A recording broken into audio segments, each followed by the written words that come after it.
did this to us. We want our country to go.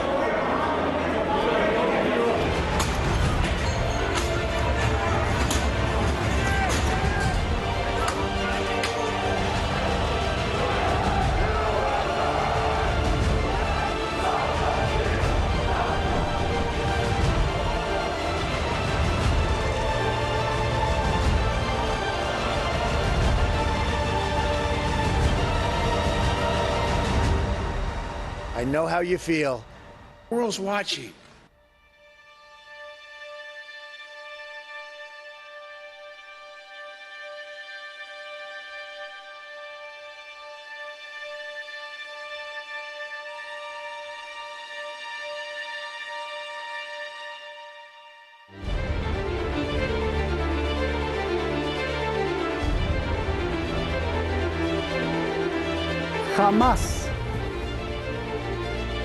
Jamás vamos a conceder. Horas después, el nuevo presidente de Estados Unidos tomará posesión. No se me preocupen. Es lo que dijo Donald Trump. ¿Qué realmente pasó? Adiós Donald John Trump, le dicen sus más cercanos. Y otros de traidor no lo bajan. Y para otros más, sigue siendo el escogido y el salvador. Pero lo más misterioso es por qué al final Trump dijo, este viaje apenas ha comenzado. Soy Roberto de la Madrid y este que es su programa Detrás de la Razón. We will never give up, we will never concede. It doesn't happen.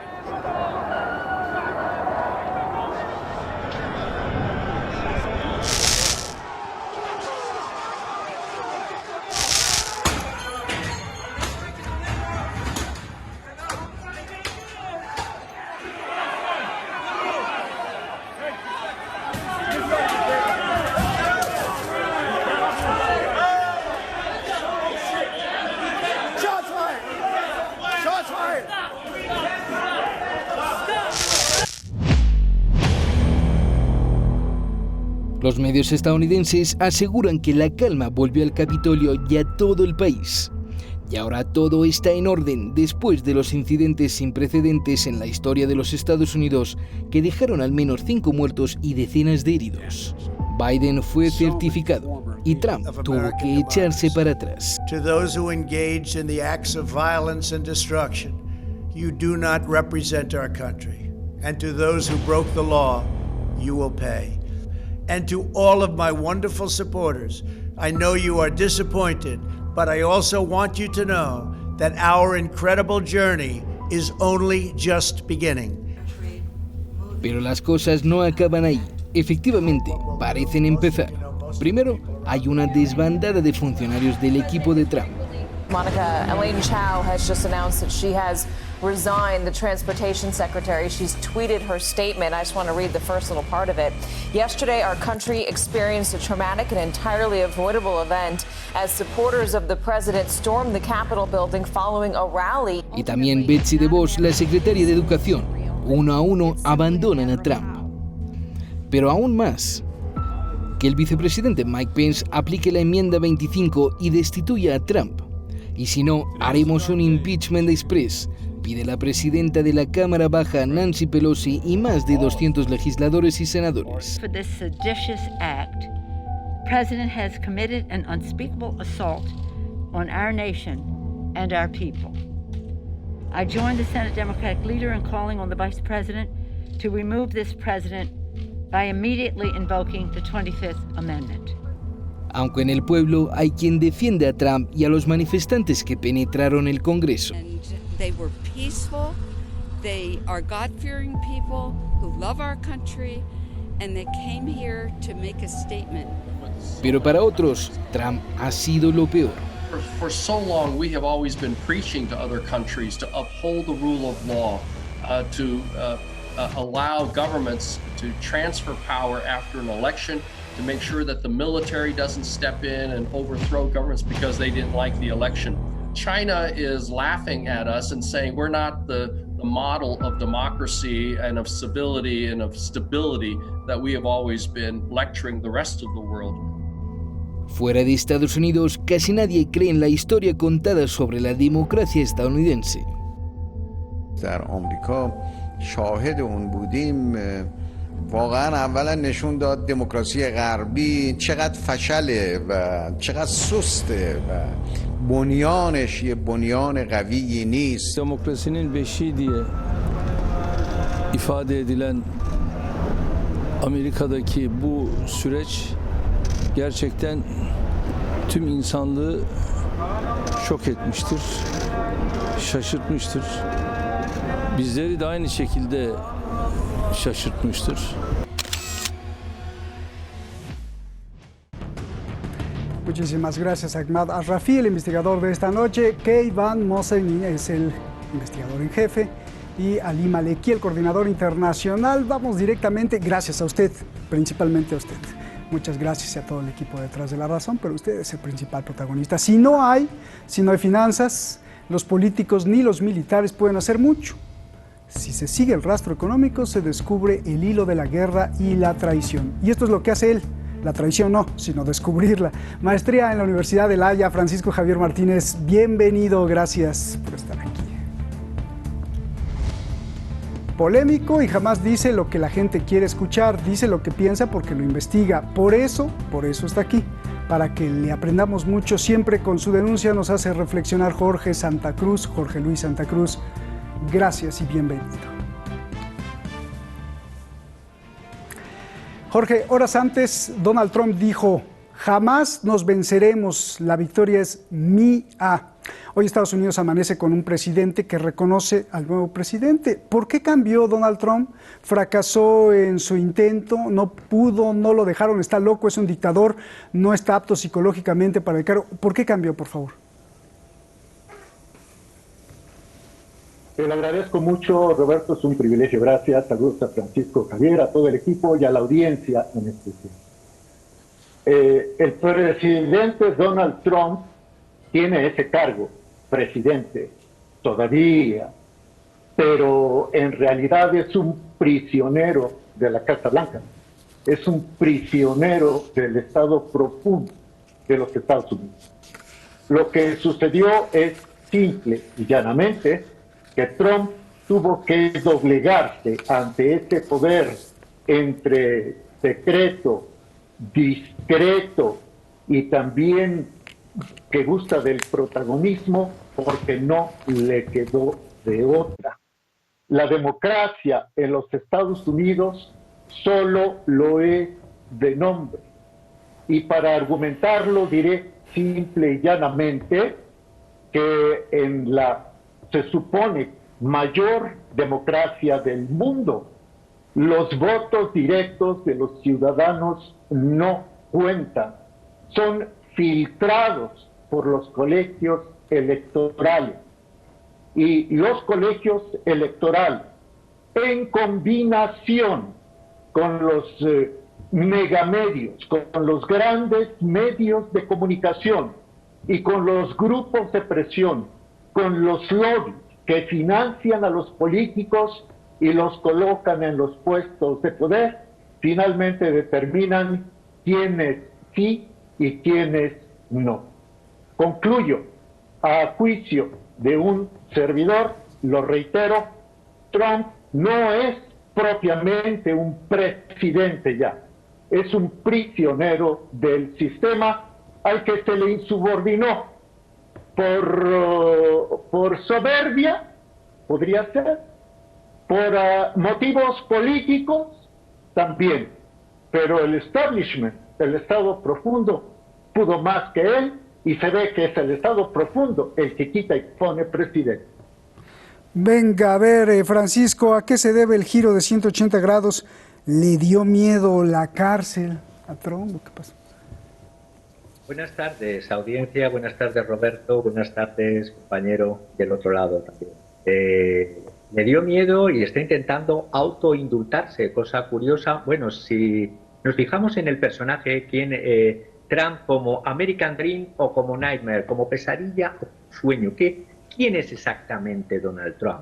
Un brillante hombre de negocios, pero asociado con 4 quiebras de donde le sacaron dinero muy sucio de la mafia rusa de dineros extranjeros, un defensor del matrimonio y de la familia, pero con 2 divorcios. Yo le comparé ya hace 5 años, curiosamente, coincidí con una publicación con Forbes en la que le autodenominábamos como el personaje de Shakespeare, Sir John Falstaff, una mezcla de bufón de la corte o el tonto, tipo recurrente en las obras de Shakespeare. Y digo tonto entre comillas, no porque sea tonto, ojo, los tontos exitosos. Ser un tonto, como explica un amigo mío que da clases en la Universidad de Kent, Oliver Double, ser un tonto en el teatro te da licencia para decir cualquier cosa, es decir, pisotear las apariencias, la corrección política, pero es un instrumento que en el fondo ha servido y ha reforzado al propio establishment, al globalismo. Es decir,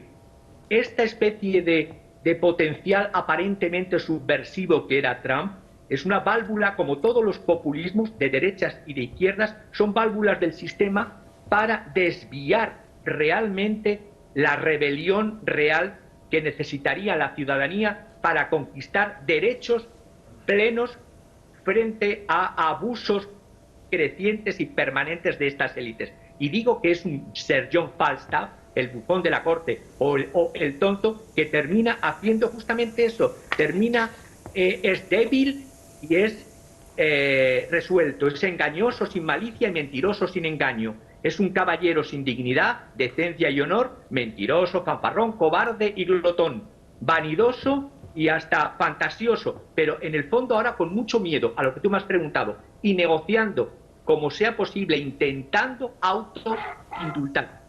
Oye, Francisco, si le aplican la enmienda 25 o si lo destituyen como sea, Trump puede enfrentar la cárcel o pena de muerte, porque si le pueden fincar la traición a la patria o sedición o insurrección, ¿qué podría pasar en dado caso de que fueran al extremo? Teniendo en cuenta que el Falstaff ya no sirve, le han abandonado hasta los más fieles.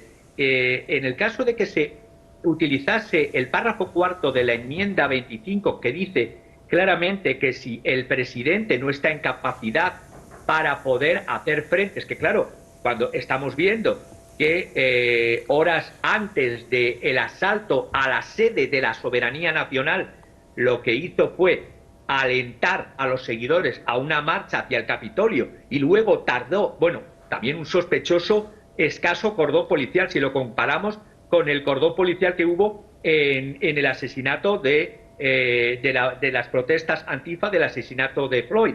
Es decir, y luego de iniciado el asalto, que el presidente de los Estados Unidos, que lo haya hecho a petición de Biden horas después, pedir a sus seguidores que se volviesen, pero lo hizo horas después, cuando estábamos viendo, huyendo de la turba, a todos los senadores, tanto republicanos como demócratas, a los congresistas, huyendo además con las certificaciones de la Cámara, donde ha habido artefactos explosivos, donde ha habido armas de fuego dentro de, en cualquier país del mundo, si se piensa esto hace 100 años, el presidente sería no solamente destituido, sino lo que hay que hacer es juzgarle por su, no solamente incitación, sino además ha tardado horas en pronunciarse, y ha sido a instancias también de Biden para que se pronunciara. Es decir, cuando hay cadenas, como estaba viendo el otro día, una cadena, y repito, no me gustan ni los populismos de derechas ni de izquierdas,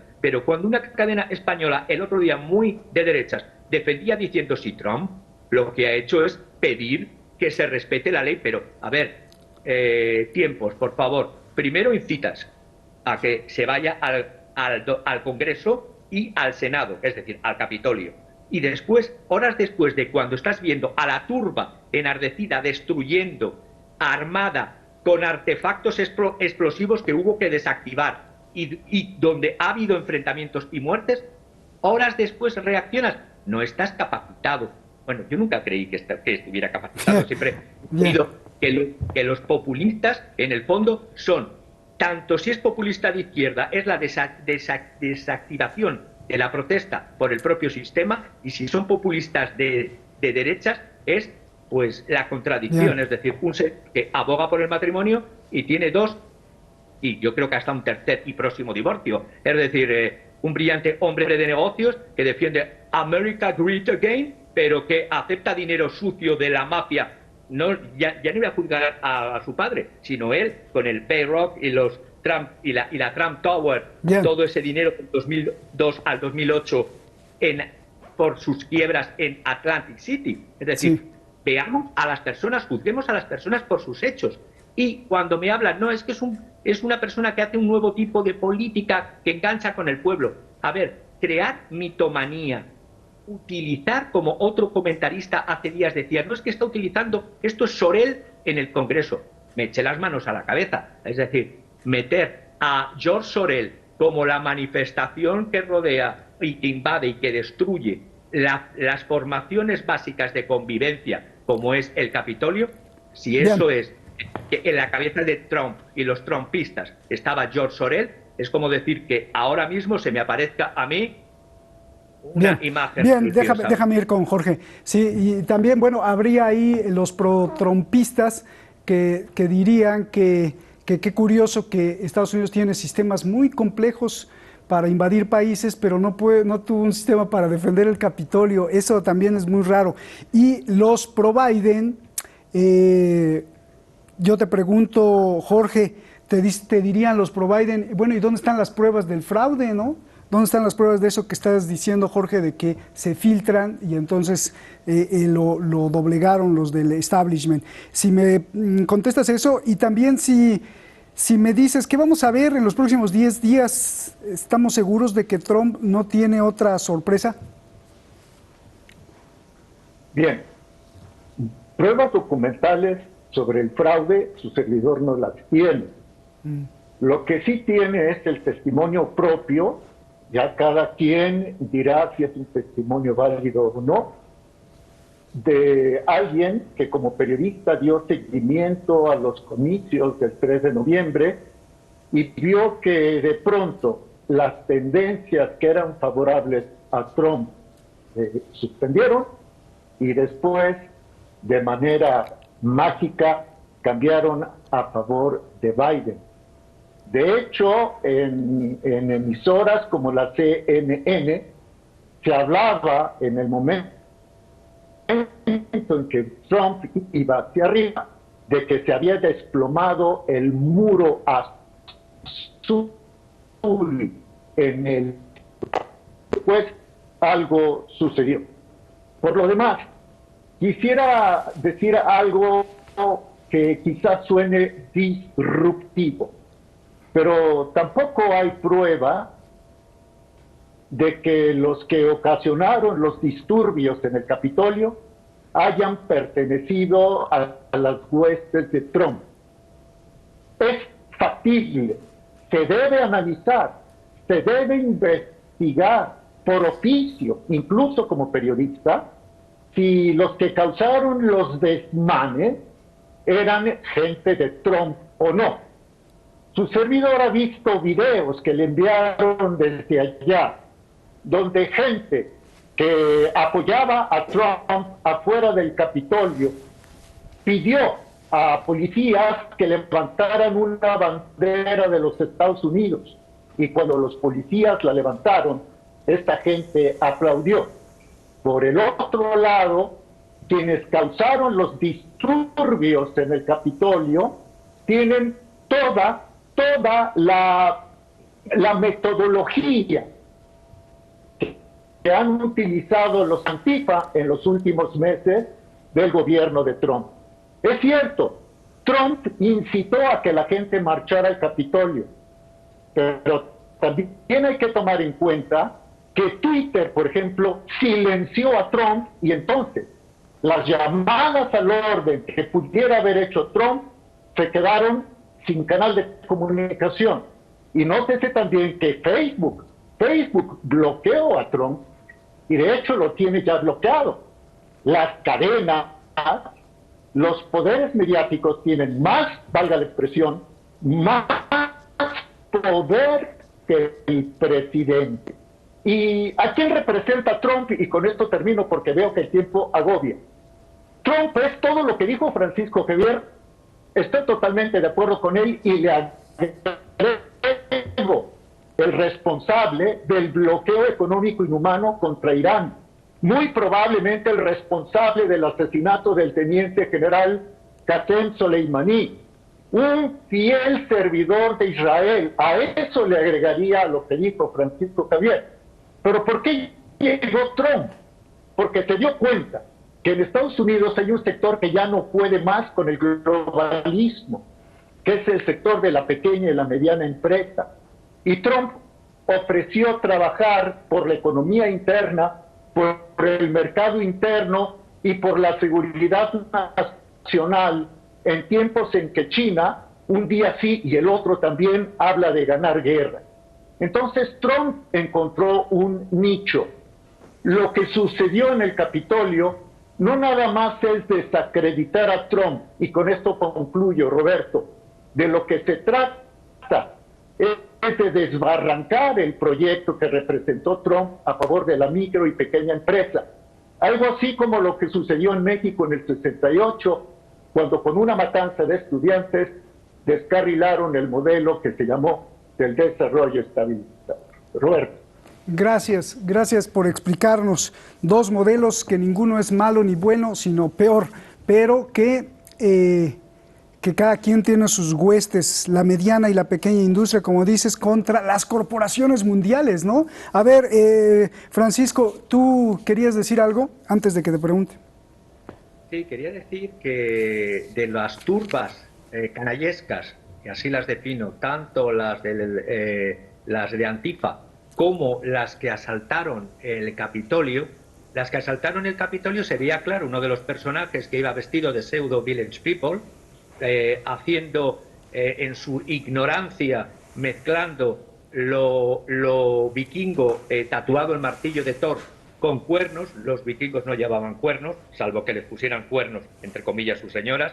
Entonces, desde esa perspectiva, el señor que iba con esa indumentaria tan ridícula era un señor que se autodefine de QAnon o a favor de QAnon, y se le ha visto siempre en manifestaciones ultraderechistas. Los populismos, los virus populistas cogen y construyen sobre mitos, no sobre realidades económicas racionales. Es decir, cuando se basan en diarios como los diarios de Turner, en las cuales un supremacista en el año 78 hablaba de que un grupo de extrema derecha provoca una guerra civil en los Estados Unidos y se eliminan a todos los semitas y a todos los no blancos, es decir, pobres mestizos españoles, pobres mestizos hispanos, pobres los que no sean de esa cepa mítica aria pura. Entonces, cuando estos señores se creen esos mitos, y cuando se habla además de la utilización de mitos para que la turba, en vez de pensar racionalmente con ese instrumento que nos ha dado el cerebro, que es el proceso de racionalización y de mente crítica, es decir, cuando se cree firmemente a un líder y se sigue a un líder ciegamente, el principio de caudillaje, que ya los nazis lo llamaban el Führerprinzip o principio de caudillaje, eso será tanto en populismos de derechas como en populismos de izquierdas. Y por lo tanto, el enfrentamiento que está habiendo en Estados Unidos dentro de la pequeña y mediana burguesía industrial interna, que todavía no tiene una proyección internacional, y las grandes corporaciones transnacionales, ambas, en el fondo, al trabajador, al precario, al parado, al autónomo y al micropyme, les trae al pairo ambas élites lo que les pase. Y les utilizan como carnaza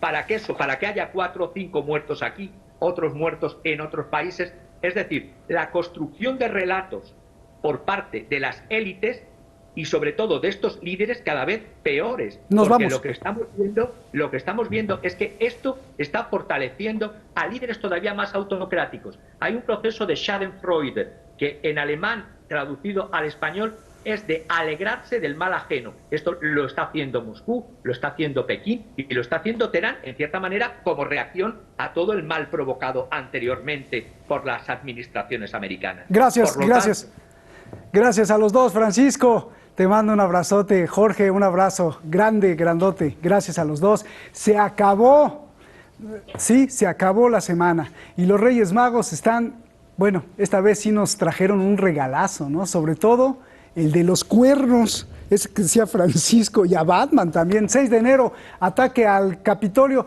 Los dejo con las imágenes. Buenas noches.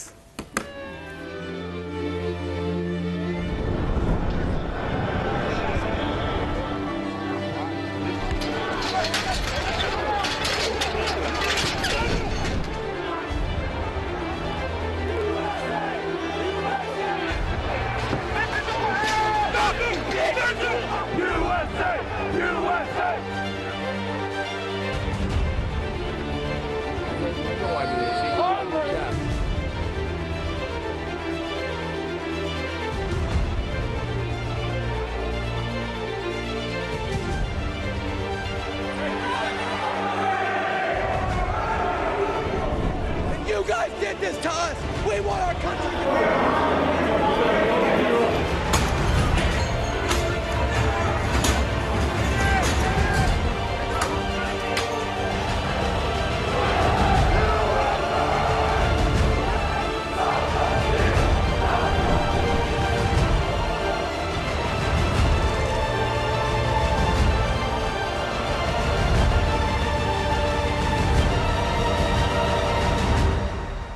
I know how you feel. The world's watching.